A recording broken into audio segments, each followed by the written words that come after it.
ये एक भयावह और रहस्यमयी हिंदी कहानी है जिसका नाम है विक्रमपुर का अजीब रहस्य। इस कहानी में विक्रम नामक एक युवक उसकी दादी द्वारा सुनाई गई भयानक घटनाओं से जुड़ा हुआ एक पुराना गांव और वहां से जुड़े कई रहस्यों का पता लगाने निकलता है। कहानी में भूत प्रेत, आत्माएं, रहस्यमयी घटनाएं और इंसानी लालच का मिला जुला स्वरूप है। विक्रमपुर का अजीब रहस्य भाग 1। प्रारंभ। विक्रम एक 10 साल का युवा लड़का शहर में अपने माता पिता के साथ रहता था। वह एक बड़ी कंपनी में नौकरी करता था, लेकिन जब भी छुट्टी मिलती थी वह अपनी दादी के पास काम जाया करता था। विक्रम की दादी सुमित्रा देवी एक वृद्धा थी और कई रहस्यमय कहानियां सुनाने में माहिर थी। उनकी कहानियों में सबसे भयानक थी विक्रमपुर गांव की। विक्रमपुर गांव के बारे में सुना तो था, लेकिन वह कभी वहां गया नहीं था। उसकी दादी ने उसे बताया था कि यह गांव कभी बेहद समृद्ध था, लेकिन वहां एक ऐसी रहस्यमयी घटना घटी कि पूरा गांव वीरान हो गया। दादी बताती थी कि वहां हर रात कोई अदृश्य शक्ति घूमती है जो गांव में प्रवेश करने वाले लोगों को मार देती है।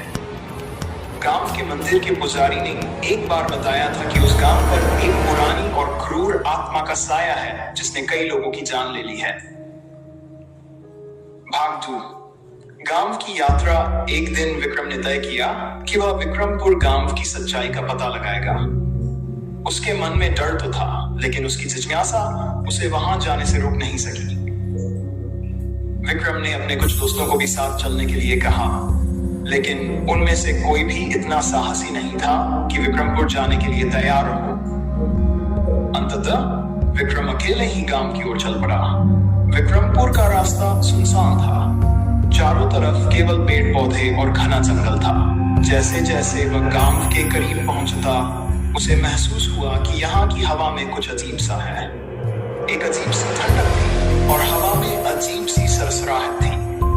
गांव में प्रवेश करते ही विक्रम को वहां की वीरानगी ने घेर लिया।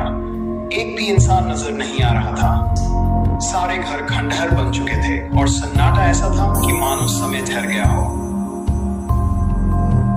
भाग 3। पुराने मंदिर का रहस्य। विक्रम को अपनी दादी द्वारा बताए गए उस मंदिर की याद आई जो गांव के बीचों बीच स्थित था। वह वहां जाने लगा। जैसे ही वह मंदिर के पास पहुंचा, उसे महसूस हुआ कि वहां की हवा और भी भारी हो गई है।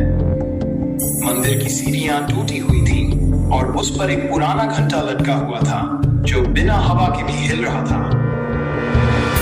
विक्रम ने मंदिर में प्रवेश किया और देखा कि वहां की दीवारों पर अजीबोगरीब चित्र बनाए गए थे। कुछ चित्रों में लोगों को डरावनी स्थितियों में दिखाया गया था और कुछ में अजीब आकृतियां थी। मंदिर के गर्भगृह में एक पुराना शिवलिंग था जो धूल से ढका हुआ था।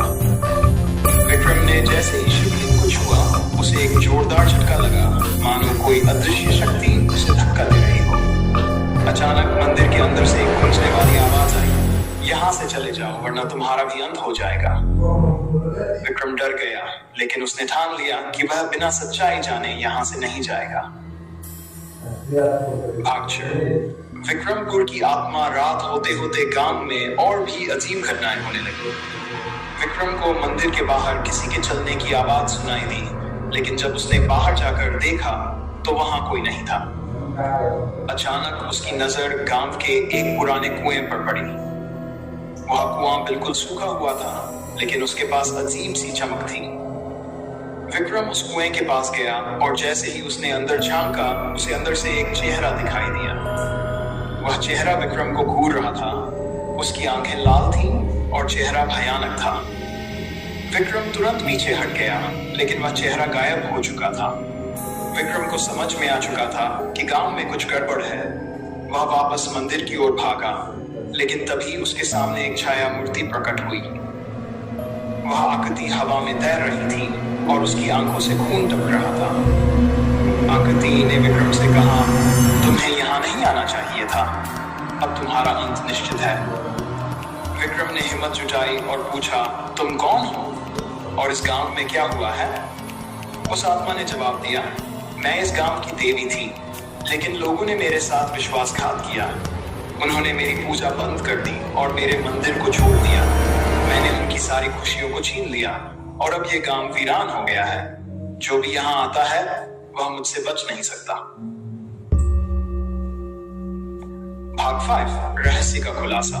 विक्रम को उस आत्मा की बातों से समझ में आया कि गांव में जो कुछ भी हो रहा है वह एक पुराने श्राप के कारण है। उसने उस आत्मा से कहा, अगर तुम इस गांव की देवी हो तो तुमने लोगों को क्यों मारा? आत्मा ने रोते हुए कहा, मैं देवी थी, लेकिन जब लोगों ने मेरी पूजा बंद कर दी तो मैं राक्षसी बन गई। अब मेरे पास कोई विकल्प नहीं है। मैं हर उस व्यक्ति को मार देती हूँ जो इस गांव में आता है। विक्रम ने उस आत्मा से विनती की, क्या कोई रास्ता है जिससे यह श्राप खत्म हो सके? आत्मा ने कहा, केवल एक ही तरीका है। अगर कोई मेरी आत्मा को इस मंदिर में फिर से स्थापित करे और पूरे गांव के लिए प्रार्थना करे तो मेरा श्राप समाप्त हो सकता है, लेकिन इसके लिए तुम्हें अपनी जान का बलिदान देना होगा।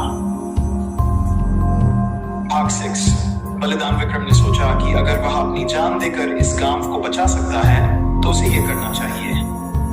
उसने आत्मा से कहा, मैं तैयार हूं, तुम जो चाहती हो वह मैं करूंगा। आत्मा ने विक्रम से कहा कि उसे मंदिर के गर्भगृह में जाकर वहां उपस्थित पुराने पूजा स्थल पर बैठकर प्रार्थना करनी होगी। विक्रम ने वैसा ही किया। जैसे ही उसने प्रार्थना शुरू की, पूरी जगह कांपने लगी, हवा में अजीब सी गंध फैलने लगी और मंदिर की दीवारों पर मौजूद चित्र जीवंत होने लगे। विक्रम की आंखों के सामने अंधेरा छा गया और उसकी आत्मा शरीर से बाहर निकलने लगी। आखिरकार विक्रम ने प्रार्थना पूरी की और उसकी आत्मा ने मंदिर में स्थापित शिवलिंग में प्रवेश कर लिया। उस क्षण गांव में छाए सारे अंधकार और श्राप का अंत हो गया।